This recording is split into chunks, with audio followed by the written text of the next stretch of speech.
సంబంధించింది కావచ్చు, some kind of developmental problem కావచ్చు. సో ఈ పిల్లలని ఇన్ని సంవత్సరాలుగా కొద్దిగా అశ్రద్ధ అనేది జరిగింది.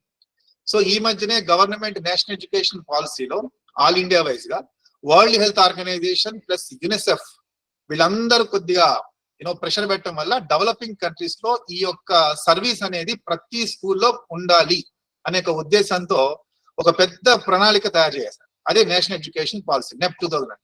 సో దాంట్లో ఒక భాగంగా స్పెషల్ ఎడ్యుకేటర్స్ ని ప్రతి స్కూల్లో కంపల్సరీగా మ్యాండేటరీగా ఉండాలి. రెమిడియల్ టీచింగ్ ని కొద్దిగా మాడిఫై చేసి ఈ యొక్క ట్రైనింగ్ అనేది పిల్లలకి ఎలా ఇవ్వాలి, ఆ మెథడాలజీ ఎలా ఇవ్వాలి, ఐఈపీ ఎలా డెవలప్ చేయాలి, ఎలా ఇంటర్వెన్షన్ ఇవ్వాలి, అసలు first of all A problems ఉన్నాయి, వాటి గురించి ఎలాంటి అవగాహన కావాలి, ఇవన్నీ దృష్టిలో పెట్టుకుని ఒక సిలబస్ లాగా తయారు చేశారు. ఆ కరిక్యులం అనేది అప్డేట్ ఆల్రెడీ అయ్యింది.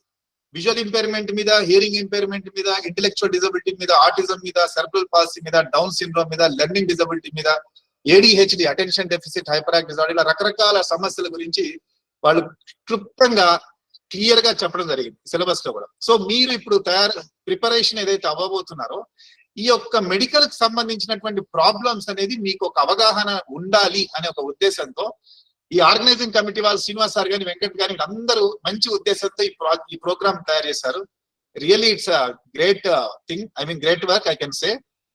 సో నా తరపు నుంచి నేను ఏం చెప్పగలుగుతున్నా అంటే అసలు ఈ చైల్డ్ డెవలప్మెంట్ అనేది ఏంటి అనేది ఫస్ట్ ఆఫ్ ఆల్ మీకు తెలవాలి. ఈ బేసిక్ కాన్సెప్ట్స్ కనుక మీకు అర్థం కాకపోతే ఈ ఎటువంటి డిజార్డర్స్ గురించి కానీ, డిజబిలిటీ గురించి కానీ మీరు అర్థం చేసుకోలేరు. కాబట్టి ఇది చాలా అవసరం. దీని గురించి మనం డీటెయిల్ గా చెప్పుకుందాం. ఓకే, స్క్రీన్ అవపడుతుందా శ్రీనివాస్ గారు?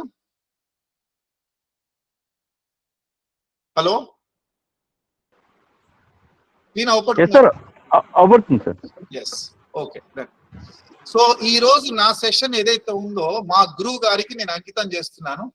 This session is dedicated to my teacher late professor doctor P Sudarshan Reddy గారు. ఈయన మా సారు గవర్నమెంట్ నీలోఫర్ హాస్పిటల్లో రిటైర్డ్ ఎక్స్ సూపరింటెండెంట్. ఆయన కోవిడ్ సెకండ్ వేవ్ లో స్వర్గస్థులయ్యారు. సో ఈ సెషన్ నేను మా గురువు గారికి అంకితం చేస్తున్నాను. యాక్చువల్ సెషన్ కి వస్తే the story of baby begins అంటే ఒక పిల్లవాడి జీవితం అనేది ఎప్పుడు స్టార్ట్ అవుతుంది అసలు అనేది చాలా ఇంపార్టెంట్ విషయం. ఇది తెలుసుకోవాల్సిన విషయం. చాలా మంది అంటారు బిడ్డ పుట్టిన తర్వాత స్టార్ట్ అవుతుంది అని. కాదు, బిడ్డ పుట్టిన తర్వాత కాదు, కడుపులో గర్భంలో ఉండక ముందే, అంటే కడుపులో బేబీ పడక ముందే. చాలా ఇంపార్టెంట్ విషయం ఇది. Much more before birth. ఇక్కడ ఒక విషయం చెప్పాలి మీకు. Date of birth, time of birth గురించి, ఆస్ట్రాలజీ గురించి చాలా మంది మాట్లాడతారు. సో పుట్టిన తర్వాత అంటే తల్లి గర్భంలో నుంచి బిడ్డ బయటకు వచ్చేటటువంటి సమయాన్ని టైమ్ ఆఫ్ బర్త్ కింద లెక్కలో తీసుకుంటారు ఆస్ట్రాలజిస్ట్. యాక్చువల్ చెప్పాలంటే అది కాదని మేము చెప్తాం.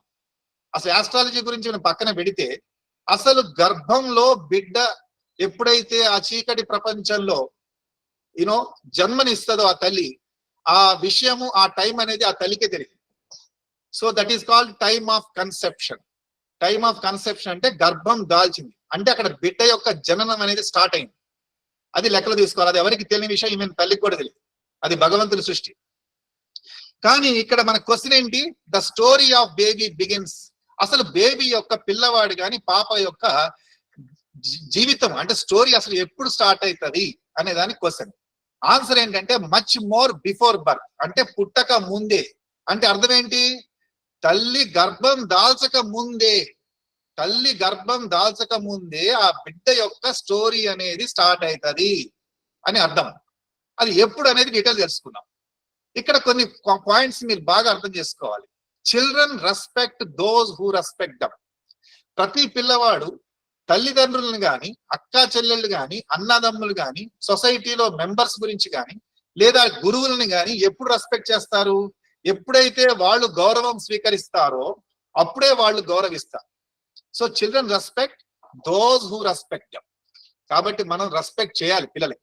ఆ పిల్లవాడు నార్మల్ చైల్డా, డిజబుల్ చైల్డా, డిఫికల్టీ చైల్డా, లేకపోతే ఇంపైర్మెంట్ ఉందా, హ్యాండిక్యాప్డ్ ఉందా, ఇవన్నీ మనం పక్కన పెట్టి పిల్లవాడిని పిల్లవాడిగా మనం గౌరవించినప్పుడు ఆ పిల్లవాడు మనం ఖచ్చితంగా గౌరవిస్తాడు. ఇది చాలా అవసరం. So being young does not make your emotions less valid. Children have feelings that deserve respect. ప్రతి పిల్లవాడికి మనలాగా వాడికి కూడా కొన్ని ఫీలింగ్స్ ఉంటాయి. అంటే ఇష్టాలు, అయిష్టాలు, skills, skill deficits, strengths, weakness అన్ని ఉంటాయి. వాడికి మనకి తేడా ఏమీ లేదు. కాకపోతే మన వయసులో పెద్దవాళ్ళం, వాళ్ళ చిన్నవాళ్ళు. కాబట్టి వాళ్ళ యొక్క ఈ యొక్క స్కిల్స్ ని అంటే నైపుణ్యాలని మనము గౌరవించాల్సిన అవసరం ఉంది, గుర్తించాల్సిన అవసరం ఉంది, అవకాశాలు ఇవ్వాల్సిన అవసరం కూడా ఉంది. Opportunities irrespective of any kind of discrimination. Disable child normal child అనేది పట్టించుకోవద్దు. సో ప్రతి పేరెంట్ యొక్క డ్రీమ్ ఏంటి, కోరిక? మంచి పిల్లవాడు, ఆరోగ్యకరమైన పిల్లవాడు జన్మనియాలి అని తల్లి కోరుకుంటాడు. అంటే యంగ్ కపుల్స్. సో అక్కడ సూపర్ చైల్డ్ కావాలి నా పిల్లవాడు అనుకుంటా. ఆ సూపర్ చైల్డ్ అంటే ఏంటి? మంచి ఆరోగ్యంగా ఉండాలి, శారీరకంగా ఆరోగ్యం ఉండాలి, ఏ డిజబిలిటీ ఉండద్దు, కళ్ళు, చేతులు, ముక్కులు, కాళ్ళు అన్ని కరెక్ట్ గా ఉండాలి. తర్వాత సోషల్ స్ట్రీట్ స్మార్ట్నెస్ అంటే 10 మందిలో బతికేటటువంటి పిల్లవాడు, అంటే problem solving skills, survival skills తెలిసినటువంటి పిల్లవాడిగా ఉండాలి. తర్వాత ఇంటెలిజెన్స్ కోషెంట్ అంటే తెలివితేటలు బాగా ఉండాలి. సోషల్ కోషెంట్ 10 మందిలో ఎలా మమేకమై తనకు తాను రాణించగలుగుతాడో ఆ సోషల్ కోషెంట్ ఉండాలి. తర్వాత స్పిరిచువల్ కోషెంట్ అంటే దైవాత్మికకు సంబంధించిన స్పిరిచువల్ కోషెంట్ కూడా ఉండాలి. ఎమోషనల్ కోషెంట్ అంటే ఉద్రేకాలను కూడా అదుపులో పెట్టుకొని కరెక్ట్ గా ఉండేటటువంటి ఎమోషనల్ కోషెంట్ కూడా ఉండాలి. డెవలప్మెంటల్ కోషన్ అంటే వాడి యొక్క గ్రోత్, డెవలప్మెంట్, హైట్, వెయిట్ అన్ని కరెక్ట్ గా పెరగాలి. తర్వాత వాడి ప్రవర్తన బాగుండాలి, స్పోర్ట్స్ లో రాణించగలగాలి, మంచి సంపాదించాలి నాకన్నా ఎక్కువ అని ప్రతి యంగ్ పేరెంట్స్ పిల్లవాడి గురించి కోరుకుంటారు, బిడ్డల గురించి. సో ఇవన్నీ కలిపితే వాడిని ఏమంటారు? సూపర్ చైల్డ్ అంటారు. మరి ఆ సూపర్ చైల్డ్ బిడ్డ తయారవ్వాలంటే వాడు తయారు కాలేడు కదా. మరి ఎవరు ఉండాలి అంటే సూపర్ పేరెంట్స్ ఉండాలా. సూపర్ పేరెంట్స్ అంటే ఎవరు? సూపర్ మదర్, సూపర్ ఫాదర్ ఉండాలి. So super mother, super father ఉన్నప్పుడే మరి ఆ బిడ్డ కూడా సూపర్ చైల్డ్ తయారైంది. సో అన్ని రకాలుగా తల్లి హెల్త్ వైజ్ గా psychological fitness, emotional fitness, social competency, spiritual competency, intellectual అంటే తెలివితేటలు కూడా ఉండాలి. ఇవన్నీ ఉంటేనే చైల్డ్ కూడా సూపర్ చైల్డ్ ఉంటారు. So intellectuals solve problems, genius prevents the problems. So intelligent అంటే ఏంటి? ఏ పిల్లవాడైతే ప్రాబ్లమ్స్ ని సాల్వ్ చేస్తాడో, మ్యాథమెటిక్స్ ప్రాబ్లమ్సే కాదు, ఫిజిక్స్ ప్రాబ్లమ్సే కాదు, సొసైటీలో దైనందిక జీవితంలో రోజు వచ్చినటువంటి ప్రాబ్లమ్స్ ని వాడు సాల్వ్ చేసుకునేటటువంటి శక్తి ఉంటే వాడిని ఇంటెలిజెంట్ అంటారు. మరి వాడికన్నా గొప్పవాడు ఎవడయ్యా అంటే జీనియస్. అసలు వాడు ప్రాబ్లం రాకుండా చేస్తాడు. సో మన పిల్లల్ని ఇంటెలిజెన్స్ చేయాలా, జీనియస్ చేయాలా ఇప్పుడు అనేది మన మీద ఆధారపడదు. సో ఆల్బర్ట్ ఐన్స్టీన్ ఏమన్నాడు? ఇంటెలెక్చువల్ సాల్వ్ ప్రాబ్లమ్స్ అంటే ఇంటెలిజెన్స్ ప్రాబ్లమ్స్ ని సాల్వ్ చేస్తారు. ఈ ఇంటెలిజెన్స్ కన్నా బాగా తెలియని వాళ్ళు ఎక్సెప్షనల్ చిల్డ్రన్ అంటే గాడ్ గిఫ్టెడ్ చిల్డ్రన్ ఎవరైతే ఉన్నారో వాళ్ళని జీనియస్ అంటారు. వాళ్ళు అసలు ప్రాబ్లమ్స్ ని రానియకుండా చేస్తారు. అంటే prevention is better than curation. వ్యాధి వచ్చిన తర్వాత డాక్టర్ల చుట్టూ తిరగటం కన్నా వ్యాధి రాకుండా ముందు జాగ్రత్తగా చర్యలు తీసుకోవటం సులభం, ఉత్తమం, శ్రేయస్కరం. సో జీనియస్ గా తయారు చేయాలి మన పిల్లల్ని. సో సూపర్ డాడీ ఉండాలి, సూపర్ మదర్ ఉండాలి. అప్పుడే మనం సూపర్ చైల్డ్ ని ఎక్స్పెక్ట్ చేయొచ్చు. కాబట్టి మన పేరెంట్స్ మరి సూపర్ పేరెంట్స్ గా ఉన్నారా? ఉండలేదు, చాలా మంది లేరు. ఏం చేస్తున్నారంటే పేరెంటింగ్ చేస్తున్నామండి అంటారు. పేరెంటింగ్ అంటే ఏంటి అంటే మేము చదివిపిస్తున్నాం, స్కూల్లో ఫీజులు కడుతున్నాం, పుస్తకాలు కొంటున్నాము, అన్నం పెడుతున్నాము, ఒక షెల్టర్ ఇచ్చాము, వాడికి కావాల్సినటువంటి వస్తువులు కొంటున్నాం, ఆట వస్తువులు కొంటున్నాం, వాడికి కావాల్సిన తినుబండరాలు బయట తీసుకొచ్చి పెడుతున్నాము. మేము పేరెంట్స్, మేము ఇచ్చేది పేరెంటింగ్ అనుకుంటారు. కానీ చాలా తప్పు, ఇది పేరెంటింగ్ కాదు. మరి ఏం కావాలి అంటే ఈ రోజుల్లో చెయ్యనిది ఏందయ్యా అంటే positive, principle, responsive, primary parenting. ఇన్ని వర్డ్స్ యాడ్ చేసిన.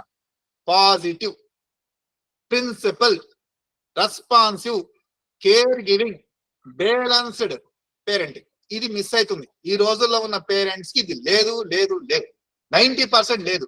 అందుకే పిల్లలలో చాలా ప్రాబ్లమ్స్ వస్తున్నాయి. అందుకే ఇన్ని కోర్సులు, ఇంత డిజబిలిటీ డిపార్ట్మెంట్, ఇంతమంది హెచ్ఆర్డి, ఇంత బడ్జెట్. సో ఇది మరి ఎవరు చేయాలి? పేరెంట్స్ చేయాలి. పేరెంట్స్ చేయాలంటే ఏం తెలవాలి? పేరెంట్స్ కి నాలెడ్జ్ తెలవాలి.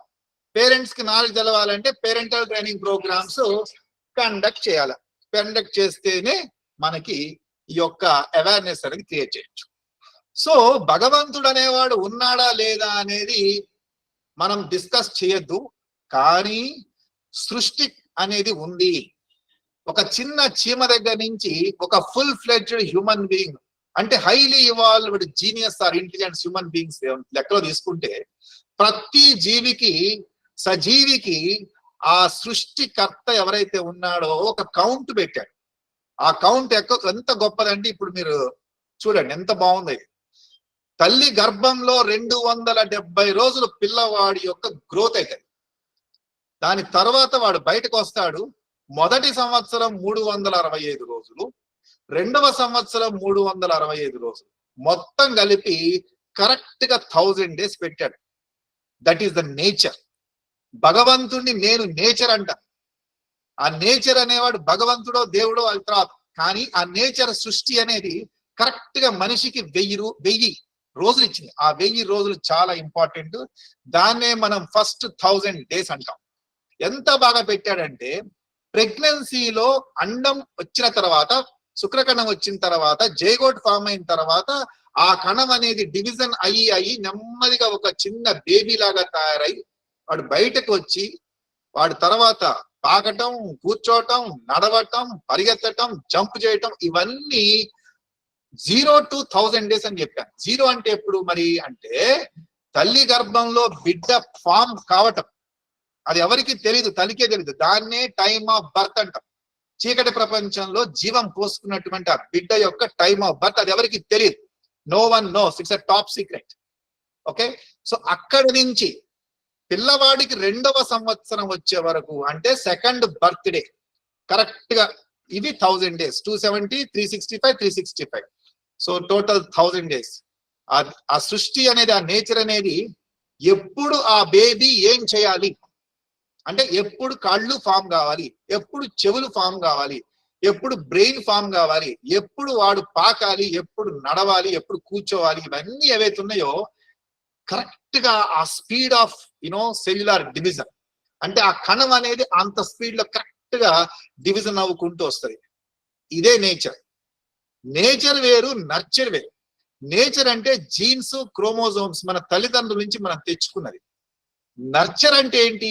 పేరెంట్స్ యొక్క పెంపకం, చుట్టుపక్కల వాతావరణం ఎలా ఉంది, ఎలాంటి మాటలు, ఎలాంటి యొక్క ప్రవర్తన ఆ పేరెంట్స్ నుంచి పిల్లవాడు నేర్చుకుంటున్నాడు, ఎలాంటి మాటలు, ఎలాంటి ప్రవర్తన, ఎలాంటి ఎక్స్ప్రెషన్స్ ఆ పిల్లవాడు పేరెంట్స్ నుంచి, సిబ్లింగ్ నుంచి, అక్క చెల్లెళ్ళు, అన్న తమ్ముడు, చుట్టుపక్కల ఇంటి వాతావరణం, తర్వాత నైబర్హుడ్ కమ్యూనిటీ వాతావరణం నుంచి ఆ పిల్లవాడు నేర్చుకునేటటువంటి దాన్ని నర్చర్ అంటారు. నర్చర్. నేచర్ అంటే ఏంటి? జీన్స్, క్రోమోజోమ్స్, అది మనం తెచ్చుకున్నాం అమ్మ నాన్న దగ్గర నుంచి, గ్రాండ్ పేరెంట్స్ నుంచి తెచ్చుకున్నాం. అంటే హైట్, వెయిట్, కలరు, స్కిన్ యొక్క టెక్స్చర్, హెయిర్ టెక్స్చర్, రోగాలు కొన్ని, డయాబెటీస్, హైపర్ టెన్షన్, ఇలాంటివి, హైపోథైరాయిడిజం, ఇవన్నీ నేచర్. నర్చర్ అంటే మనం ఎలా పెరుగుతున్నాం. ఒకప్పుడు 20 సంవత్సరాల ముందుకు పోతే జీన్స్ గురించి ఎక్కువ మాట్లాడేవాళ్ళం. జీన్స్, క్రోమోజోమ్స్, సరే వాడి అమ్మ నాన్న ఇలా ఉన్నారు, వీడు ఇలా ఉన్నాడు, వాడు అలా ఉన్నాడు కాబట్టి ఈయన ఇట్లా మాట్లాడేవాళ్ళం. కానీ ఇప్పుడు లేటెస్ట్ న్యూరాలజీ ఏం చెప్తుందంటే నేచర్ కాదు ఇంపార్టెంట్, నర్చర్. అంటే 100%లో 20% మాత్రమే పిల్లవాడు వాళ్ళ అమ్మ నాన్న నుంచి, తరువాత వాడి యొక్క గ్రాండ్ పేరెంట్స్ నుంచి కొన్ని యొక్క లక్షణాలను తెచ్చుకుంటాడు అని అర్థం. ఎంత? 20%. మరి 80% ఎక్కడి నుంచి అంటే వాడు ఎలా పెరుగుతున్నాడు, దాన్ని నర్చర్ అంటే పేరెంటింగ్ అంటారు. దాన్నే ఎన్వైరన్మెంటల్ అంటారు. ఇంకా మెడికల్ భాషలో ఎపిజెనెటిక్స్ అంటారు.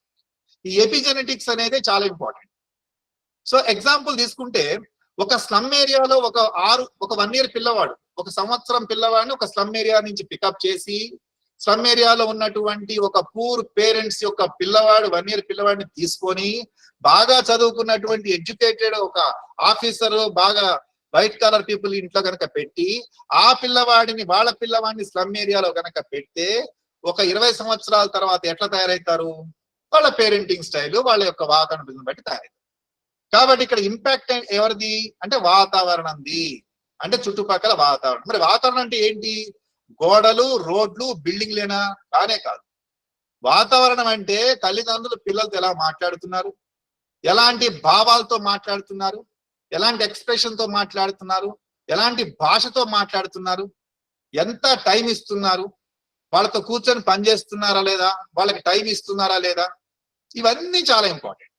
లేకపోతే వాళ్ళ ముందు ఏడుస్తున్నారా, వాళ్ళ ముందు కొట్టుకొని వస్తున్నారా, లేదంటే వాళ్ళతో సరిగ్గా ఉండట్లేదా, లేకపోతే పిల్లల్ని హింసిస్తున్నారా, పిల్లల్ని physical abuse, verbal abuse, oral abuse చేస్తున్నారా, ఇవన్నీ ఉంటాయి. ఇదే వాతావరణం. దీన్ని ఎపిజెనెటిక్స్ అంటారు. ఈ ఎపిజెనెటిక్స్ యొక్క ప్రభావం 80% మీద ఉంది. ఈ 80%లో మళ్ళీ 60%, మళ్ళీ 20% కనుక డివైడ్ చేస్తే 60% టోటల్ గా వాతావరణం, 20% పిల్లవాడు తినేటటువంటి తిండి కూడా ఇంపార్టెంట్. దాన్ని న్యూట్రిజెనెటిక్స్ అంటారు. న్యూట్రిజెనెటిక్స్ అంటే డైట్. మనం పిల్లలకి ఏం పెడుతున్నాం, గర్భంలో బిడ్డ ఉన్నప్పుడు ఆ తల్లి ఎటువంటి పదార్థాలు తిన్నది, ఐరన్ ఫోలిక్ యాసిడ్ టాబ్లెట్స్ తీసుకుందా లేదా, విటమిన్స్ తీసుకుందా లేదా, జింక్ తీసుకుందా లేదా, కాల్షియం తీసుకుందా లేదా, విటమిన్ D3 తీసుకుందా లేదా, ఇవన్నీ చూస్తాం. అంటే ప్రెగ్నెన్సీలో ఖచ్చితంగా తల్లి తినేటటువంటి ఆహారం ఏదైతుందో అది పిల్లవాడి యొక్క brain development plus physical development మీద ప్రభావం చూపిస్తుంది. That is maternal diet. బిడ్డ పుట్టిన తర్వాత తల్లి పాలు ఇవ్వాలి, బిడ్డ పుట్టిన తర్వాత ఆ తల్లి వీవింగ్ ఫుడ్ ఏమిస్తుంది, ఇవన్నీ కూడా న్యూట్రిజెనెటిక్స్ అంటే డైట్ కూడా పిల్లవాడి జీవితాన్ని డిక్టేట్ చేస్తుందని అర్థం. ఓకే, సో ఇక్కడ స్ట్రెస్ అంటే తల్లి గర్భంలో ఉన్నప్పుడు, ఆ తల్లి గర్భం అంటే తల్లి గర్భంలో బిడ్డ ఉన్నప్పుడు ఆ తల్లి కనుక స్ట్రెస్ కానీ, మెంటల్ ట్రామా, లేదా ఒక పోవర్టీ అంటే ఫైనాన్షియల్ ప్రాబ్లమ్స్ కానీ, లేదా భర్త నుంచి కానీ ఇన్లాస్ నుంచి కానీ వైలెన్స్ అంటే వైలెన్స్ గా కనుక ఇదైతే అప్పుడు ఆ తల్లి బాధపడితే, ఆ మెటర్నల్ అంటే గర్భిణీ స్త్రీ బాధపడితే తన బాడీలో తన రక్తంలో చెడు అంటే బ్యాడ్ హార్మోన్స్ సీక్రెట్ అవుతాయి. ఆ బ్యాడ్ హార్మోన్స్ బిడ్డకి వెళ్తాయి, కడుపులో ఉన్న పెరిగేటటువంటి బిడ్డకి వెళ్ళి బిడ్డ యొక్క బ్రెయిన్ డెవలప్మెంట్ ఎఫెక్ట్ అవుతాయి. సో ఇవన్నీ రిస్క్ ఫ్యాక్టర్స్ ఉన్నాయి. అదే కనుక తల్లి హ్యాపీగా ఉండి మంచిగా తినుకుంటూ మంచిగా ఉంటే పాజిటివ్ హార్మోన్స్ సీక్రెట్ అయ్యి ఆ పాజిటివ్ హార్మోన్స్ కడుపులో ఉన్నటువంటి బిడ్డ యొక్క బ్రెయిన్ డెవలప్మెంట్ కి మంచిగా దోహదపడతాయి. సో ఇది చాలా ఇంపార్టెంట్. ఫస్ట్ 1000 days నా పెద్ద అయిన తర్వాత నా పిల్లవాడిని పెద్ద స్కూల్లో వేస్తా, కార్పొరేట్ స్కూల్లో చేస్తా, వాడిని అప్పుడు చదివిపిస్తా, వాడికి కోచింగ్ ఇస్తా, వాడికి అప్పుడు స్విమ్మింగ్ నేర్పిస్తా, వాడిని అప్పుడు ఫారెన్ పంపిస్తా, వాడు అప్పుడు నన్ను చూడాలి, నేను నేర్పిస్తాను, ఇవన్నీ వేస్ట్. మరి ఏం చేయాలంటే ఇవన్నీ కాకుండా ఫస్ట్ 1000 days లో మంచిగా ఆ తల్లిని ఆ బిడ్డని గనక జాగ్రత్తగా ఎవరైతే చూసుకుంటారో వాడే అసలైనటువంటి హెల్తీ పర్సన్, వాడే అసలైనటువంటి జీనియస్. కాబట్టి 1000 days అనేది చాలా ఇంపార్టెంట్ మనిషి జీవితం. ఓకే, సో ఇక్కడ తెలవాల్సింది 90% 90% of a child's brain development happens before the age of 5 years. చాలా మంది ఏం చేస్తారు, నెమ్మది తీసుకొస్తారు. నెమ్మదిగా అంటే నా పిల్లవాడు నడవడం లేదు సార్ అని ఒక 1.5 year కో లేదా ఒక 2 years కో, ఒక్కోసారి 2.5 years కూడా తెస్తారు. మా పిల్లవాడు మాట్లాడట్లేదు సార్ అంటే మాటలు రావడం లేదు, స్పీచ్ లేదు, లాంగ్వేజ్ లేదు, రెసిప్రోకల్ కమ్యూనికేషన్ లేదు అని 3 years వరకు వెయిట్ చేసి తీసుకొస్తారు. ఇంట్లో పెద్దవాళ్ళు ఉంటారు, అమ్మమ్మ, తాత, నానమ్మ, వాళ్ళు ఏమంటారు, నువ్వు కూడా లేటుగా నడిచావులేరా, నువ్వు కూడా లేటుగా మాట్లాడావులే, ఎందుకు డాక్టర్ దగ్గర తొందర, వెయిట్ చేద్దాం వెయిట్ చేద్దాం వెయిట్ చేద్దాం అని నెమ్మదిగా ఆ ఇష్యూని నానుస్తారు. ఈ నాంచే లోపల వాడి బ్రెయిన్ 1000 days క్రాస్ అయిపోతాయి. ఇక క్రాస్ అయిన తర్వాత ఇంకా వాడేం నడుస్తాడు, వాడేం మాటలు మాట్లాడతాడు, వాడికి ఇక డిజబిలిటీ సర్టిఫికేట్ ఇవ్వాలి వస్తుంది. కాబట్టి early identification of the disability is very important. Early intervention కూడా ఇంపార్టెంట్. అంటే త్వరగా గుర్తించి త్వరగా అవకాశాలు కల్పించి ట్రీట్మెంట్ థెరపీ కనుక ఇప్పిస్తే ఆ పిల్లవాడికి నార్మల్ రావడానికి ఛాన్సెస్ ఎక్కువ. అందుకే ఫస్ట్ 1000 days లో గోల్డెన్ ఆపర్చునిటీ. ఇది ఎప్పుడు మిస్ కావద్దు. ప్రతి బిడ్డకి హక్కు అది. తల్లిదండ్రులకు అవేర్నెస్ అవసరము, డాక్టర్స్ కి కూడా అవేర్నెస్ అవసరము. పిల్లల డాక్టర్ అంటే పెడియాట్రిషియన్స్ కూడా అవసరం.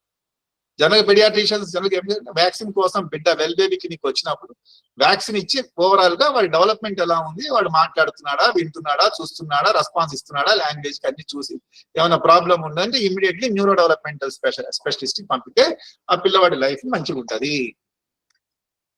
సో ఇక్కడ గర్భ సంస్కారం ఒకటి ఉంది. ఇక్కడ ఏంటంటే వాట్ యు డూ, నువ్వు ఏమైతే చేస్తావు, ఏమైతే తింటావు, ఏదైతే అనుభవాలని ఫస్ట్ 1000 days లో పొందుతావో ఆ పిల్లవాడి ఆ జీవితం అంతా అదే ఉంది. కాబట్టి మనం మంచిగా పాజిటివ్ గా కనుక ఈ 1000 రోజులు కనుక ఇస్తే అది లైఫ్ లాంగ్ బాగుంటది వాడికి. ఇది చాలా ఇంపార్టెంట్. సో గర్భ సంస్కారం అంటే ఏంటి? 7,000 సంవత్సరాల ముందు గర్భ ఉపనిషత్ లో క్లియర్ గా మన పూర్వీకులు రాసి పెట్టారు. ఏమని పెట్టారు? సంస్కారం చేయాలి. ఎవరిని? బిడ్డని. బిడ్డతో పాటు తల్లిని సంస్కరించుకోవాలి. మరి ఎప్పుడు అంటే గర్భంలో ఉన్నప్పుడు. తల్లి గర్భంలో బిడ్డ ఉన్నప్పుడే ఆ తల్లిని ఆ బిడ్డని సంస్కరించుకుంటే తల్లి బిడ్డల యొక్క హెల్త్ అంటే ఆరోగ్యం అన్ని డొమైన్స్ లో, physical health, mental health, social health, psychological health, అన్ని స్పిరిచువల్ హెల్త్ కూడా బాగుంటాయి. దీన్నే ఎడ్యుకేషన్ ఇన్ ద వూంబ్ అన్నారు. అంటే తల్లి గర్భంలో జరిగేటటువంటి పాఠశాల. ఒక పాఠశాల ఏంటంటే తల్లి గర్భం. మరి పిల్లోడు ఏంటి లోపల? Student. So education in the womb. అందుకే moulding the mind and personality of the unborn.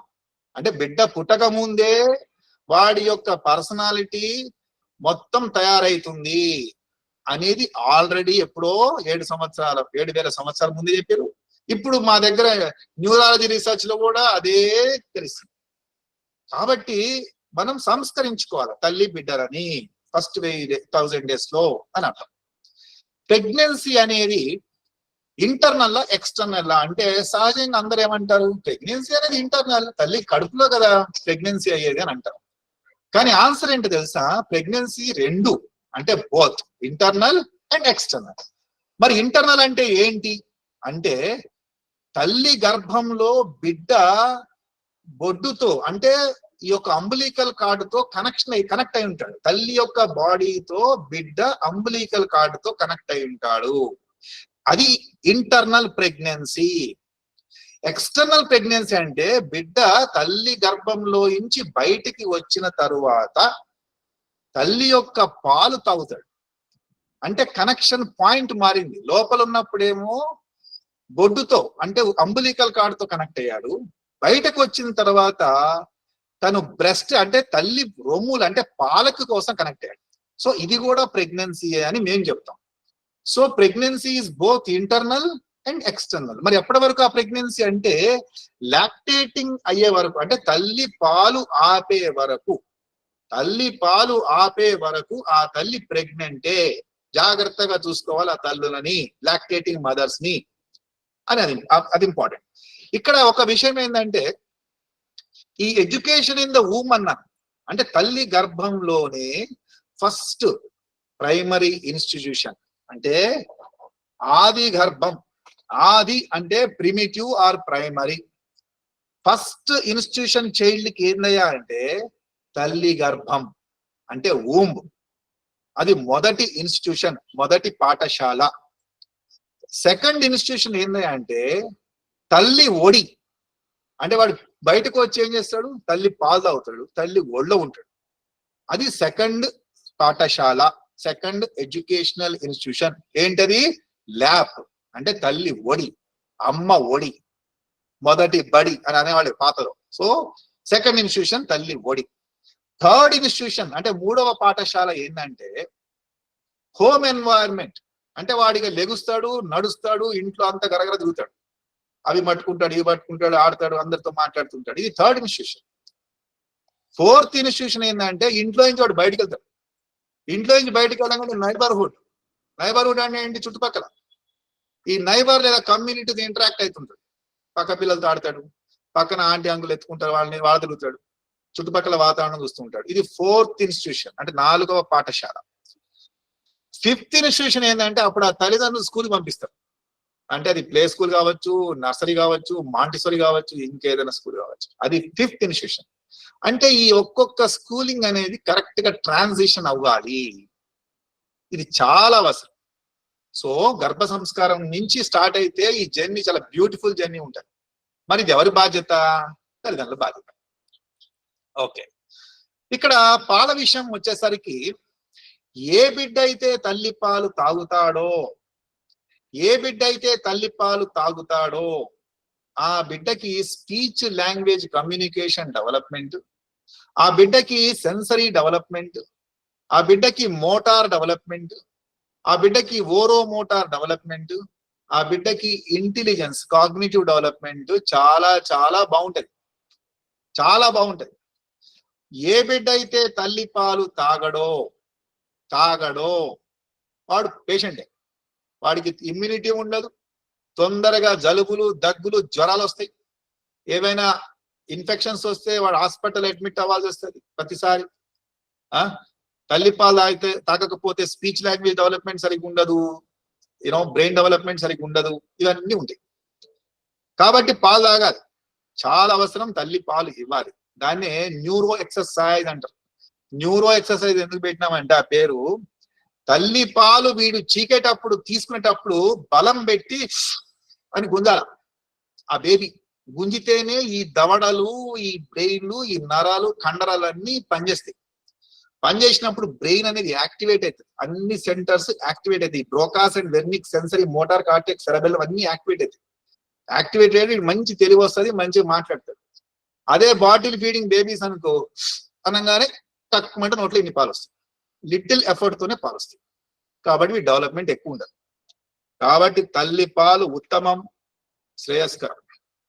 So ఇక్కడ ఈ స్లైడ్ ఎందుకు పెట్టినానంటే, రాజమౌళిది ఆమె హూందాగా 2 బిడ్డలకి తల్లి పాలు ఇస్తుంది. అంటే it's a kind of social responsibility that every women should feed the baby with her first milk. ఈ మిల్క్ చాలా అవసరం అని చెప్పి ఈ సోషల్ స్లైడ్ పెట్టాను. Mothers milk is a complete package. తల్లి పాలు బిడ్డకి కంప్లీట్ న్యూట్రియంట్స్ ప్యాకేజ్. అది ఈ ప్యాకేజీలు ఈ మధ్య పిల్లలు మిస్ అవుతుంది. ఎట్లా మిస్ అవుతున్నారంటే, బాటిల్ ఫీడింగ్ ఇస్తున్నారు, ఫార్ములా మిల్క్ పడుతున్నారు, లాక్టేటింగ్ కన్సల్టెంట్స్ దగ్గర పోవడం లేదు, ఏదో టాబ్లెట్లు వాడుతున్నారు, బంద్ చేస్తున్నారు. ఇవాళ రాకపోతే లాక్టేటింగ్ కన్సల్టెంట్స్ అని ఉంటారు, వాళ్ళని కలవాలా, వాళ్ళు ఎక్స్ప్లెయిన్ చేస్తారు, ఎలా తల్లిపాలు వచ్చేటట్టు చేస్తారు. సో తల్లిపాలు అనేది కంప్లీట్ ప్యాకేజ్. న్యూరో ఎక్సర్సైజ్, దాంట్లో న్యూరో న్యూట్రియంట్స్ ఉంటాయి. మొదటి వారం రోజులు వచ్చేటటువంటి మిల్క్ ఏదైతే ఉందో దాన్ని కొలెస్ట్రమ్ మిల్క్ అంటారు. కొలెస్ట్రమ్ అంటే ఫుల్ న్యూట్రియంట్స్ ఉంటాయి, యాంటీబయాటిక్స్ ఉంటాయి, అన్ని ఉంటాయి. సో ఆ మిల్క్ ని ఎట్టి పరిస్థితుల్లో పిండి పాడేయద్దు, అదే తాగిపించాలి. అది చాలా అవసరం ఫస్ట్ 1 వీక్ వచ్చే మిల్క్. సో పిల్లవాడు మరి ఎప్పుడు వాడి డెవలప్మెంట్ అయితే నేను చెప్పిన పుట్టిన తర్వాత కాదు, లోపల గర్భంలో ఉన్నప్పుడే చాలా డెవలప్మెంట్స్ అయిపోతాయి. సెన్స్ ఆఫ్ టచ్, వాడు ఎప్పుడు టచ్ నేర్చుకుంటాడంటే 8 వారాల గర్భంలో ఉన్నప్పుడే. 8 వారాలు. వాడి పెయిన్ సెన్సేషన్ కూడా 27 వారాల్లోనే నేర్చుకుంటాడు. టేస్ట్ కూడా 12 వారాల్లో నేర్చుకుంటాడు. మింగటం కూడా 13 వారాలు.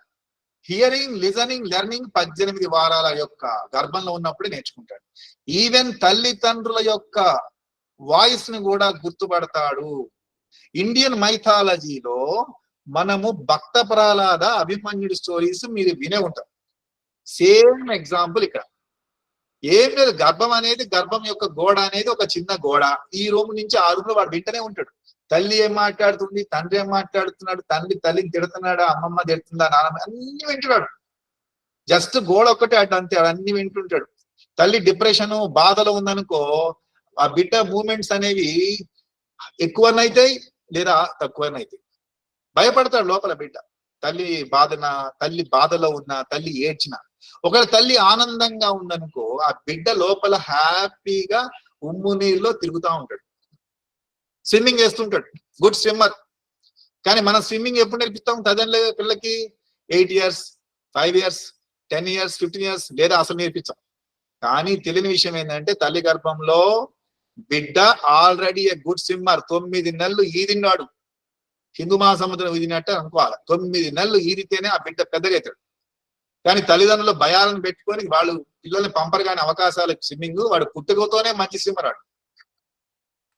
ఓకే, ఇది చాలా చాలా మంచి చార్ట్. ఇది ఈ చార్ట్ లో కొన్ని తెలుసుకోవాల్సిన ఏంటంటే, ఈ విజన్ పాత్వేస్ ఒకటి, హియరింగ్ న్యూరల్ పాత్వేస్ ఒకటి, లాంగ్వేజ్, కాగ్నిషన్ అంటే తెలివి, ఇవన్నీ ఏవైతే ఉన్నాయో నాడీ వ్యవస్థకు సంబంధించినవి, ఇది బిడ్డ పుట్టక ముందే, అంటే బయటికి రాకముందే గర్భంలో ఉన్నప్పుడే ఈ పాత్వేస్ అనేవి ఫామ్ అవుతాయి.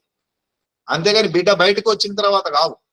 కాబట్టి దీన్నే ఎర్లీ సైనాప్టోజెనసిస్ అంటారు. ఎర్లీ అంటే గర్భంలోనే, సైనాప్స్, జెనసిస్ అంటే జనరేషన్. ఈ న్యూరోనల్ సెన్సరీ పాత్వేస్ అనేవి బ్రెయిన్ లో అన్ని ఎప్పుడు ఫామ్ అయితే ముందే, అంటే బిడ్డ కడుపులో నుంచి బయటకు రాకముందే ఫామ్ అయింది. Jeans listens to the environment, ఇది చాలా ఇంపార్టెంట్. అందుకే భక్త ప్రహ్లాద అభిమన్యు స్టోరీలలో అని చెప్తున్నప్పుడు లోపల బిడ్డ వింటూ ఉంటాడు. ఆ language, the command, the words, everything the baby will listen. అనుకోవద్దు చిన్న బేబీ అని. రిమెంబర్ వన్ థింగ్, ఏ ఇంట్లో అయితే గర్భిణీ స్త్రీ ఉందో ఆ ఇంట్లో ఇద్దరు లెర్నర్స్, ఒకటి తను, లోపల బిడ్డ. సో తనని చాలా జాగ్రత్తగా చూసుకుంటేనే బిడ్డ కూడా సక్రమంగా నేర్చుకుంటాడు. ఏదన్నా బిడ్డకి నేర్పాలనుకోండి, గర్భంలో ఉన్నప్పుడు నేర్పించేసేయండి మాక్సిమం. అంటే ఆ తల్లి నేర్పించాలి, ఆ తల్లిని ఫ్యామిలీ మెంబర్స్ బాగా చూసుకోవాలి. విన్నా కన్నా చాలు, అన్ని నేర్చుకుంటాడు ఆ బిడ్డ. ఇంకొకటి ఏంది, ఈ మధ్య బాగా గ్యాడ్జెట్స్ యూజ్ చేస్తున్నారు. ఎట్లా అంటే ఫోన్స్, మొబైల్ ఫోన్స్ ఇవన్నీ. దయచేసి గర్భిణీ స్త్రీకి ఫోన్లు ఇవ్వకండి. గర్భిణీ స్త్రీలు ఫోన్లు ఎక్కువ వాడద్దు. వాడాలనుకుంటే స్పీకర్ తో మాట్లాడుకొని పక్కన పడేయాలి.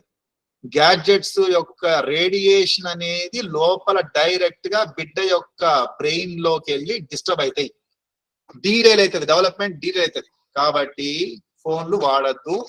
ట్యాబ్స్ కానీ, ల్యాప్టాప్స్ కానీ, స్క్రీన్స్ కానీ, టీవీ కూడా మంచిది కాదు.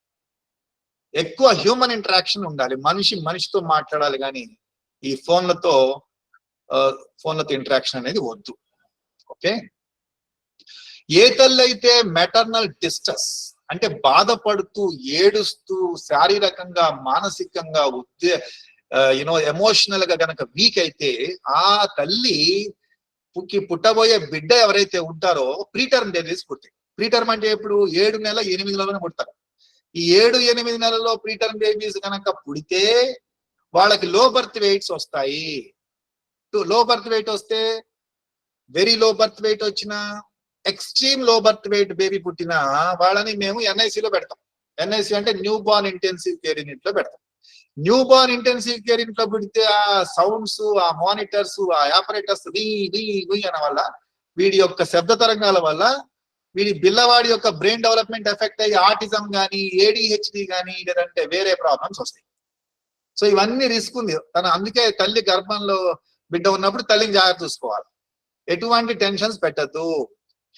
ఒకవేళ కనుక తల్లి గర్భంలో బిడ్డ ఉన్నప్పుడు తల్లి మెంటల్ టెన్షన్ పడితే, నేను ఆల్రెడీ చెప్పిన, ఆమె బాడీలో నెగిటివ్ హార్మోన్స్ సిక్రీట్ అయ్యి, ఆ నెగిటివ్ హార్మోన్స్ అనేవి బిడ్డకెళ్ళి డెవలప్మెంటల్ డిలే అంటే వాడు లేటుగా నడవటం, లేటుగా మాట్లాడటం, తెలివి సరిగ్గా లేకపోవటం, ఇంటలెక్చువల్ డిజైట్ ఇవన్నీ వస్తాయి. ఇంకొకటి డెవలప్మెంటల్ రిగ్రెషన్ అంటే వాడు 1.5 years 2 years బాగానే ఉంటాడు, నడుస్తాడు, మాట్లాడుస్తే మళ్ళీ సడన్ గా పోతాయి, దాన్ని రిగ్రెషన్ అంటారు. లేదా డెవలప్మెంటల్ స్టాగ్నేషన్, అసలు డెవలప్మెంటే ఉండదు సరిగ్గా. ఇవన్నీ అవడానికి ఛాన్సెస్ ఉన్నాయి. కాబట్టి మెటర్నల్ డిస్టర్బెన్స్ అనేది మనం అవాయిడ్ చేయాలి. అంటే ప్రెగ్నెంట్ ఉమెన్స్ ని జాగ్రత్త చూసుకోవాలని అర్థం. ప్రీనేట్ అంటే ఎవరు? తల్లి గర్భంలో ఉన్నటువంటి బిడ్డని ప్రీనేట్ అంటారు. ఈ ప్రీనేట్ గాడు చాలా అలర్ట్ గా ఉంటాడండి. ఎంత అలర్ట్ అంటే ఇట్లా ఉంటాడు, అవేక్ అంటే అలర్ట్ గా ఉంటాడు, అటెంటివ్, అబ్బా ఏం జరుగుతుంది నా చుట్టుపక్కల అని మంచిగా రెడీగా ఉంటాడు అని. సో ఏదైతే నువ్వు టచ్ చేస్తావో, ఏదైతే వింటావో, ఏదైతే చూస్తావో, ఏదైతే నేర్చుకుంటావో అన్ని నేర్చుకుంటాడు. అంత అలర్ట్, అవేక్, అటెంటివ్ ఉంటాడు ఎప్పుడు తల్లి గర్భంలో బేబీస్. కానీ ఈ మధ్య ఏం జరుగుతుంది, తల్లులేమో పని చేస్తూ ఉంటారు, ఏదో ఒక పని, ల్యాప్టాప్ లో కానీ, సాఫ్ట్వేర్ జాబులు కానీ. లోపలనేమో బిడ్డ ఆకలితో ఉన్నప్పుడేమో తల్లి తినదు, లోపల బిడ్డ ఆకలి ఉన్నప్పుడేమో తల్లి తింటది, లోపల బిడ్డకి నిద్ర వచ్చినప్పుడేమో తల్లి పని చేస్తుంది, తల్లికి నిద్ర వచ్చినప్పుడు వీడు కొనుక్కుంటాడు లోపల. అంటే అన్ని డిస్టర్బ్ అవుతున్నాయి, అంటే బ్రెయిన్ డెవలప్మెంట్ అంతా ఎఫెక్ట్ అవుతుంది. అందుకే ఒక సిస్టమాటిక్ ప్లాన్ కనుక పెట్టుకుంటే ఆ బిడ్డని చాలా జాగ్రత్తగా పెంచడానికి ఛాన్స్. అందుకే తల్లి ఫస్ట్ మారాలి, తల్లితో పాటు తర్వాత బిడ్డ కూడా ఆటోమేటిక్ సెట్ అవుతుంది. ఇక్కడ many things we need can wait, the child cannot. ఈ ప్రపంచంలో మనం దేని గురించన్నా వెయిట్ చేయొచ్చు, కానీ బిడ్డల విషయంలో మటుకు ఎట్టి పరిస్థితులలో మనం లేట్ చేయొద్దు, పొరపాటు చేయొద్దు, అశ్రద్ధ చేయొద్దు, నెగ్లెక్ట్ చేయొద్దు, ఇగ్నోరెన్స్ చేయొద్దు. ఎందుకయ్యా అంటే పిల్లవాడు ఎదుగుతున్నాడండి, పిల్లవాడు పెరుగుతున్నాడు. మనలాగా పెరగట ఆపలే, వాడు పెరుగుతున్నాడు, వాడికి వయసు ఉంది, వాడి బోన్స్ పెరుగుతున్నాయి, వాడి మసల్స్ పెరుగుతున్నాయి. కాబట్టి పెరిగే టైంలో వాడిని ఎప్పుడు అశ్రద్ధ చేయొద్దు, ఎటువంటి పిల్లడైనా కానీ. ఈ మధ్య నేషనల్ ఎడ్యుకేషనల్ పాలసీలో early childhood care and education policy government of India వాళ్ళలో చాలా బ్యూటిఫుల్ గా కోట్ పెట్టారు. బర్త్ టు 3 years అంటే డే 1 ఆఫ్ కన్సెప్షన్, తల్లి గర్భం దాల్చిన దగ్గర నుంచి 3 సంవత్సరాల వయసు వచ్చే వరకు ప్రతి పిల్లవాడికి సర్వైవల్ రైట్స్, సేఫ్టీ రైట్స్, అంటే మంచి సెక్యూర్డ్ ఎన్వైరన్మెంట్ లో ప్రొటెక్టివ్ వాతావరణంలో పిల్లవాడు పెరగాలి. వాడికి primary health care facilities, vaccination కానీ, రోగాలు వచ్చినప్పుడు నొప్పులు వచ్చినప్పుడు డాక్టర్స్ అందుబాటులో ఉండటం కానీ జరగాలి. మంచిగా తల్లి ఫీడింగ్ ప్రాక్టీసెస్, అంటే artificial bottle feeding, formula feeding కాకుండా తల్లి పాలతో బిడ్డని పెంచడం. తర్వాత సైకో సోషల్ స్టిమ్యులేషన్, అంటే మంచి వాతావరణంలో వాడు పెరగాలని. సాంఘిక అంటే సోషల్ ఎన్వైరన్మెంట్, సామాజికం అనొచ్చు. నెక్స్ట్ ఇంకొకటి ఏంటి, ఈ ఎమోషనల్ ఎన్వైరన్మెంట్, ఎమోషనల్ బాండ్, అంటే తల్లికి బిడ్డకి bond, mother and child interaction పెంచాలి. తర్వాత ఎర్లీ ఇంటర్వెన్షన్ కూడా బాగా ఉండాలి, ఎర్లీ ఇంటరాక్షన్ కూడా సేఫ్ గా ఉండాలి, నర్చరింగ్ అంటే పెంపకం లాగా ఉండాలి, స్టిమ్యులేటింగ్ ఉండాలి. అది కూడా ఎక్కడ ఉండాలి అంటే ఇంట్లో ఉండాలి. చెప్పా కదా, ఇల్లు ఫస్ట్, ఇంట్లోనే అన్ని జరగాలి, ఇల్లు తర్వాతనే బయట స్కూల్, కమ్యూనిటీ. సో ఇవన్నీ ఎర్లీ చైల్డ్హుడ్ కేర్ ఎడ్యుకేషన్ లో, నేషనల్ ఎడ్యుకేషన్ పాలసీలోనే early child care education clear గా వాళ్ళు మెన్షన్ చేశారు. So every child early moments matter. అంటే చిన్నప్పుడు పిల్లవాడు ఆ 1000 days లో ఏది విన్నాడు, ఏది కన్నాడు, ఏది ఫీల్ అయ్యాడు, ఏది ఎక్స్పీరియన్స్ అయ్యాడు, ఏది చూశాడు, ఏది నేర్చుకున్నాడు, ఏమి తిన్నాడు, అవే లైఫ్ లాంగ్ ఉంటాయి, అది అర్థం. ఈ యొక్క హెక్మాన్ చార్ట్ కనుక చూస్తే, హెక్మాన్ ఆయన నోబెల్ లారెట్ విన్నర్, అంటే నోబెల్ ప్రైజ్ గ్రహీత జేమ్స్ హెక్మాన్. ఈయన వన్స్ అపాన్ చాలా మంచి కోట్ ఇచ్చాడు. అది ఏంటంటే గ్రాఫ్, ప్రతి దేశంలో ఈ డిజబిలిటీ పిల్లలు చాలా మంది పెరుగుతున్నారు. ఈ డిజబిలిటీస్ మీద గవర్నమెంట్, ఆ పర్టికులర్ కంట్రీ యొక్క గవర్నమెంట్స్ వాళ్ళు చాలా చాలా బడ్జెట్ ని శాంక్షన్ చేస్తున్నారు. అది హ్యూమన్ రిసోర్స్ డెవలప్మెంట్ ట్రైనింగ్ ప్రోగ్రామ్సే కావచ్చు, like speech therapy, occupational therapy, special education, whatever అన్ని చేస్తున్నారు. వాటికి ఒక హెచ్ఆర్డి, వాటికి ఒక ట్రైనింగ్ ఇన్స్టిట్యూషన్స్, వాటికి ఒక సిలబస్, ప్లస్ స్కూల్స్, ప్లస్ వాళ్ళకి బడ్జెట్, అన్ని ఎంతో ఖర్చు పెడుతున్నారు. ఇవన్నీ ఎందుకు, వేస్ట్, వృధా. మరి ఏం చేయాలి అంటే సింపుల్ ఒక సలహా ఇచ్చాడు.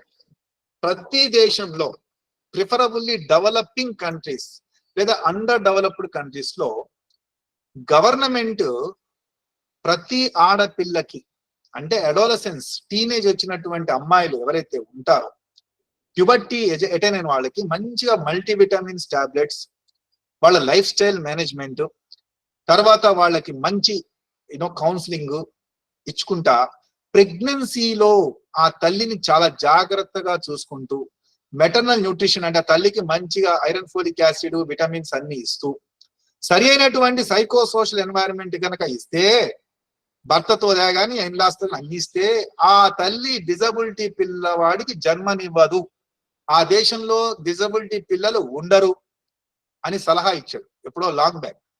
కానీ ఎంతవరకు ఇది ప్రాక్టికల్ గా జరుగుతుంది? జరగట్లేదు.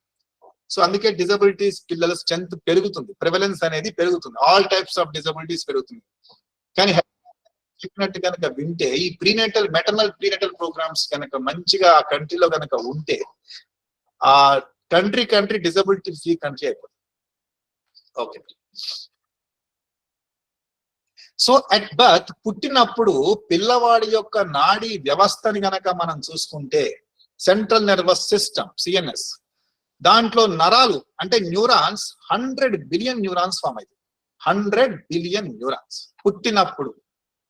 ఇంకా 15% మాత్రమే కనెక్షన్స్, అంటే ఇండివిజువల్ గా ఒక్కొక్క న్యూరాన్ 15 వరకే ఉంది. 85% ఇంకా కనెక్ట్ కావాలి. మరి ఎప్పుడు కనెక్ట్ అవుతాయి? ఒక న్యూరానికి ఇంకొక న్యూరానికి కనెక్షన్స్ ఎప్పుడు ఫామ్ అవుతాయి అంటే, కరెక్ట్ గా 3 years లో మాక్సిమం ఫామ్ అయిపోతాయి. సో ఈ 3 years లోపల ఏం చేసినా, పిల్లవాడికి ఏం నేర్పించినా ఈ 3 years లోపలే నేర్పియాలి. ఇది దాటిందంటే కష్టం. అందుకే ఎర్లీ ఇంటర్వెన్షన్ అనేది చాలా అవసరము. పిల్లలలో ఈ డిజబిలిటీస్ ని తొందరగా గ్రహించి పట్టేసి వెంటనే డాక్టర్లతో ట్రీట్మెంట్లు, థెరపీలతో ట్రీట్మెంట్ కనుక స్టార్ట్ చేస్తే పిల్లలు మంచిగా తొందరగా ఇంప్రూవ్ కావడానికి ఆస్కారం ఉంటది అని అర్థం. ఓకే, మరి లాంగ్ టర్మ్ ఇనాక్యులేషన్ ఏంటి? ఇప్పుడు వ్యాక్సిన్స్ ఉన్నాయి. ఒక పిల్లవాడికి ఫస్ట్ వ్యాక్సిన్ ఏంటి అది అంటే చాలా మంది ఠకామని చెప్పేది ఏంటంటే పిల్లలకి ఇచ్చే మొదటి వ్యాక్సిన్ BCG అంటారు, బ్యాసిల్లస్ క్యాలమేట్ గరింగ్, టీబీ వ్యాక్సిన్. అది కాదు. పిల్లలకి మొదటి వ్యాక్సిన్ ఏందయ్యా అంటే తల్లి పాలు. తల్లి పాలల్లో కూడా మొదటగా వచ్చే ఈ రొమ్ము నుంచి వచ్చే పాలు కొలెస్ట్రామ్. ఆ కొలెస్ట్రామ్ అనేది మొదటి వ్యాక్సిన్. ఎట్లాంటి పరిస్థితులైనా పిల్లవాడు ఆ యొక్క వ్యాక్సిన్ మిస్ కావద్దు. ఎట్టి అదే వాడి లైఫ్ లాంగ్ ఇమ్యూనిటీ. అది మొదటి వ్యాక్సిన్. ఇంకొక వ్యాక్సిన్ ఉంది. ఆ వ్యాక్సిన్ టోటల్ గా ఫ్రీ ఆఫ్ కాస్ట్. ఇప్పుడు పిల్లలకి వ్యాక్సిన్ తీసుకుంటే ఒక్కొక్కటి 5,000, 4,000, 6,000 ఉంటాయి బయట. కానీ ఒక వ్యాక్సిన్ ఉంది, అది టోటల్ ఫ్రీ ఆఫ్ కాస్ట్. అది బయట దొరకదు, ఏ మెడికల్ షాప్ డిస్పెన్సరీలో దొరకదు, ఒకే చోట దొరుకుతుంది. అది ఇంట్లో దొరుకుతుంది, అది తల్లిదండ్రుల దగ్గర దొరుకుతుంది. అది ఏందయ్యా అంటే తల్లిదండ్రుల ప్రేమ, లవ్. ఆ లవ్ అనేది లాంగ్ టర్మ్ ఎమోషనల్ ఇనాక్యులేషన్. అది చాలా అవసరం. మరి మన పిల్లలకి ఆ వ్యాక్సిన్ మనం ఇస్తున్నామా అనేది question mark. Okay, next toxic stress. ఈ టాక్సిక్ స్ట్రెస్ అంటే ఏంటయ్యా అంటే ఒక ఇంట్లో పిల్లవాడు ఉన్నాడు, పెరిగే పిల్లవాడు. వాడి ముందు హస్బెండ్ వైఫ్ అంటే పేరెంట్స్ తిట్టుకోవటం, అత్తమామలు కోడల్ని తిట్టడం, ఇట్లాంటి గొడవలు, ఫైనాన్షియల్ ప్రాబ్లమ్స్, పిల్లల ముందు పెద్దవాళ్ళ మాటలు మాట్లాడటం, ఇట్లాంటి వాతావరణంలో పిల్లవాడు పెరిగితే దాన్ని టాక్సిక్ స్ట్రెస్ అంటారు. ఈ టాక్సిక్ స్ట్రెస్ లో పిల్లవాడు గనక వాడి బాల్యం గనక పెరిగితే దాని యొక్క effect learning disabilities, learning problem అంటే లెర్నింగ్ పర్ఫార్మెన్స్ మీద, వాడి యొక్క బిహేవియరల్ అంటే ప్రవర్తన ఎగ్జిక్యూషన్ మీద, వాడి యొక్క ఫిజికల్ హెల్త్ మీద, వాడి యొక్క మెంటల్ హెల్త్ మీద ఎఫెక్ట్ పడుతుంది. పిల్లల ముందు అందుకే ఏమి చేయొద్దు అంట. చాలా చాలా ఇంపార్టెంట్ పాయింట్. పిల్లలు ఉన్నారంటే కాషియస్, గ్లాస్ విత్ కేర్. ఒక గ్లాస్ ని మనం ఎంత జాగ్రత్త చూసుకుంటామో పిల్లల్ని ఇంట్లో ఉన్నప్పుడు విఐపి ఉన్నట్టు చూసుకోవాలి. ఎన్ని ప్రాబ్లమ్స్ ఏమైనా డిస్కషన్ పెట్టాలంటే కొట్టుకొని తిట్టుకోవాలంటే పిల్లవాళ్ళ స్కూల్కి వెళ్ళిన తర్వాత తిట్టుకొని కొట్టుకోవాలి. కానీ పిల్లల ముందు ఎటువంటి చేయదు. పిల్లల ముందు మాట్లాడేది కరెక్ట్ గా పిల్లలు ఇంట్లో ఉన్నారంటే కేవలం వాళ్ళ ఆటల గురించి, మంచి చదువు గురించి, సబ్జెక్ట్ గురించి, మంచి విషయాల గురించి మాట్లాడండి తప్ప మిగతా విషయాలు మాట్లాడదు. ఇవన్నీ ఎర్లీ చైల్డ్హుడ్ డెవలప్మెంట్ మీద ఎఫెక్ట్ పడుతుంది. ఏ పిల్లవాడైతే మంచిగా స్ట్రెస్ లేకుండా ఉంటాడో ఆ పిల్లవాడి యొక్క నెర్వ్ అంటే బ్రెయిన్ లో ఉన్న స్ట్రక్చర్ లో మీకు మంచిగా చాలా కనెక్షన్స్ అవపడుతున్నాయి. అంటే మొదటి పిక్చర్ పైన ఏ పిల్లవాడైతే టాక్సిక్ స్ట్రెస్ కి గురవుతాడో, టెన్షన్ కి గురవుతాడో ఆ పిల్లవాడికి నరంలో ఉన్నటువంటి ఉన్న కనెక్షన్స్ ఊడిపోయి వాడి యొక్క బ్రెయిన్ డెవలప్మెంట్ అంతా ఎఫెక్ట్ అవుతుంది. కాబట్టి మదర్ అండ్ చైల్డ్ ఇంటరాక్షన్ అనేది చాలా అవసరము. హ్యూమన్ బ్రెయిన్ అనేది ఇంటరాక్షన్ వల్ల ఎక్కువ అవుతాయి, అంటే డబల్ అవుతాయి సైజ్, బ్రెయిన్ సైజ్ పెరుగుతాయి. ఇది చాలా అవసరం.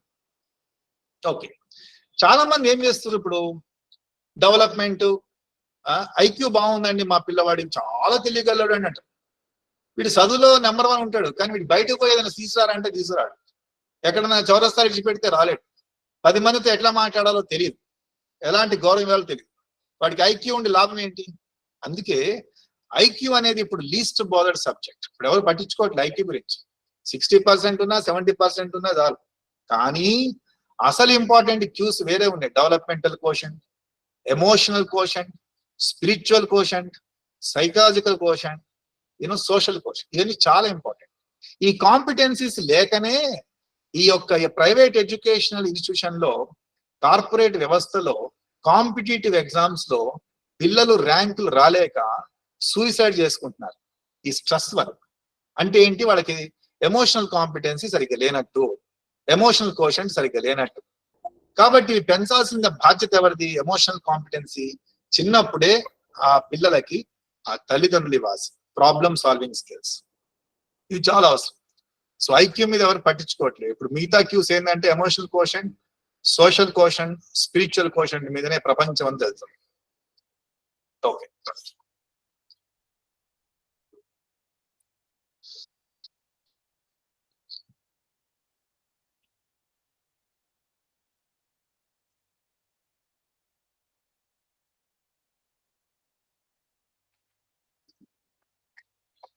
ఇక్కడ ఒక విషయం ఏంటంటే, a good education begins at home. You cannot blame a school for not nurturing values in your child.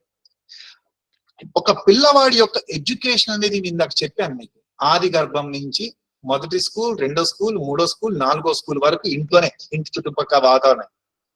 మరి ఆ పిల్లవాడి యొక్క పేరెంట్స్ స్కూల్కి వచ్చి టీచర్స్ అడుగుతారు, మా పిల్లడికి నువ్వు సరిగ్గా నేర్పట్లే, మా పిల్లోడు చదవట్లే, నువ్వు సరిగ్గా నేర్పట్లే, వాడు సరిగ్గా రాయట్లేదు, నీ వల్లనే అంటారు. తప్పది.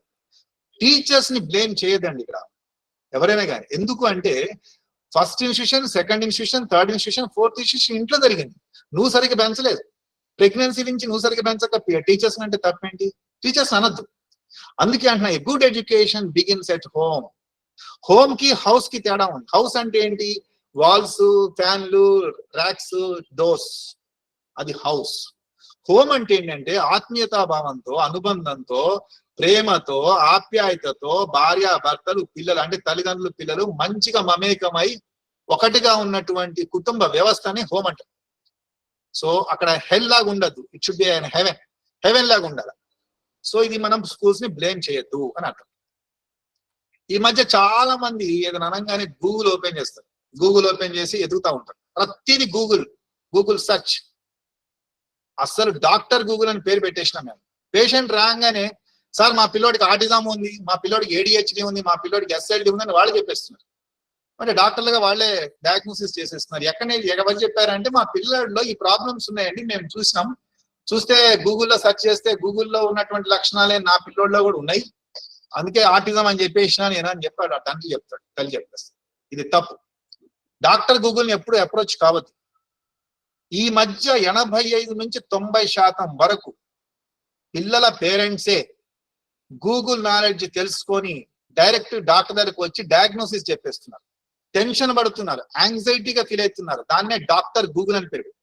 సో వాళ్ళకి ఒక రకమైనటువంటి మానసిక సమస్య స్టార్ట్ అయింది. దాన్నే సైబర్ కాండ్రియా అనే ఒక రోగం పేరు కూడా వచ్చేసింది. సైబర్ కాండ్రియా, ఈడియట్ సిండ్రోమ్ అని పెట్టారు. దాంట్లో internet derived information obstructing the medical treatment and worrying about it side effects.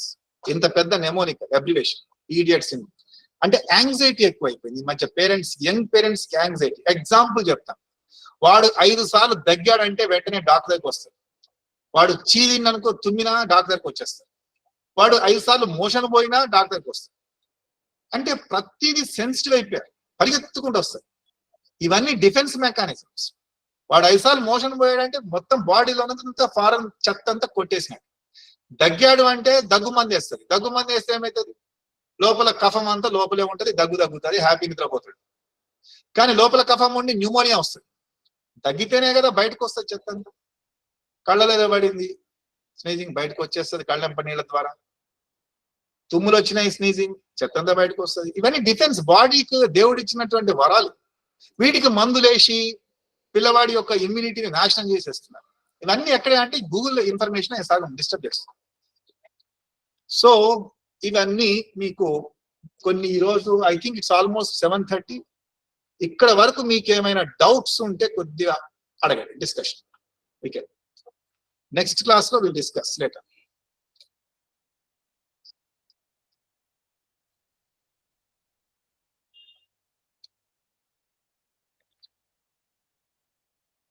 Audible ఉన్నాను నేను?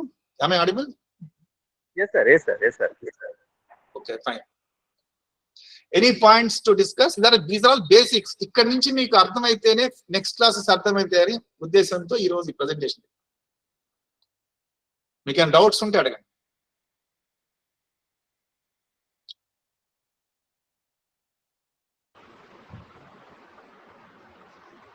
How many of you joined in this session total? Around 308, sir. Good. Okay. Maliha, please unlock everyone so that they can ask the questions.